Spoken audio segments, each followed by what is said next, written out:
안녕하세요. 건강유정 유창희 원장입니다. 그 폐섬유화에 대해서 간질성 폐 질환 중에 하나인 폐섬유화에 대해서 이제 말씀을 드렸었죠. 오늘은 이 폐포를 조금 더 자세하게 하나로 이렇게 지금 표현이 되어 있는데요. 확대한 겁니다. 이 그림을 보시면 왜 간질성 폐질환, 류마티스 질환 있는 분들이 간질성 폐질환으로 폐섬유화증이 왔을 때 왜 호흡곤란이 오는지를 알 수가 있는 건데요.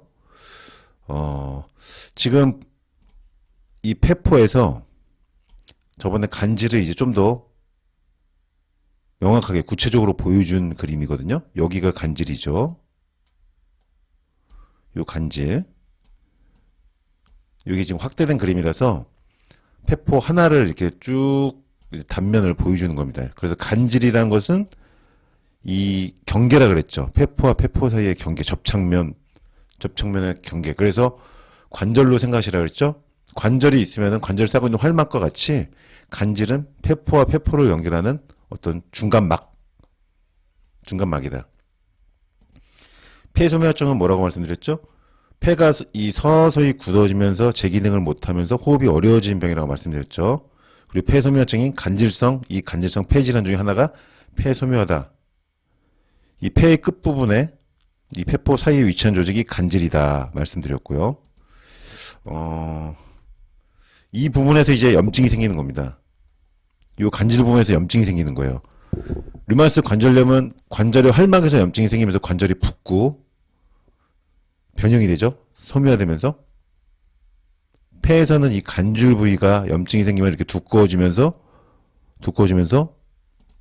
이산화탄소와 산소의 흐름을 여기 보시죠. 요렇게 폐포에 들어와서 이산화탄소와 산소가 교환돼서 이렇게 나가죠. 여기 들어오고 나가고. 여기 보세요. 여기서 들어와서 이산화탄소와 산소가 교환이 되어서 폐포에서 이렇게 나가는 겁니다. 그러니까 굉장히 중요한 데죠. 우리가 숨을 쉬면서 호흡을 하면서 이산화탄소와 산소가 교환돼서 만들어지는 이 과정이 이 폐포 하나하나마다 있는 거기 때문에 우리의 생명과 연관이 있다는 겁니다. 그러면 이 간질이 점점 두꺼워지면서 섬유화가 되면은 호흡이 점점 힘들어지면서 여러 가지 증상이 나타나는 거죠. 기침, 숨참, 호흡곤란. 이 폐의 섬유화증은 보통 이제 나이가 들면서 나타나는 경우도 있죠. 특별한 원인이 없이 나타나는 경우를 특발성 폐섬유화증이라고 그러는데 보통 제가 주로 진료하는 류마티스 질환, 자가면역 질환 환자분들과는 연관성이 많은 게 이 간질성 폐질환, 섬유화증이죠. 자가면역 질환 환자분들이 유병률이 전체 인구의 1% 정도라고 말씀드렸죠. 1%. 그런데 류마티스 질환 환자 중에서 10에서 20%는 이 폐소변증을 앓는 겁니다. 그러니까 10명 중 1명에서 2명은 나중에 나이가 들면서 이 폐소변증으로 진행이 되는 거예요. 류마티스 질환, 자가면역 질환 환자분들이요. 그래서 이게 중요하다는 겁니다. 그러니까 전 인구의 약 1%가 류마티스 질환 환자분들인데 그 1%의 류마티스 질환 환자분들 중에서 10에서 20% 정도가 이 간질성 폐질환으로 진행된다는 거예요. 폐소변증으로.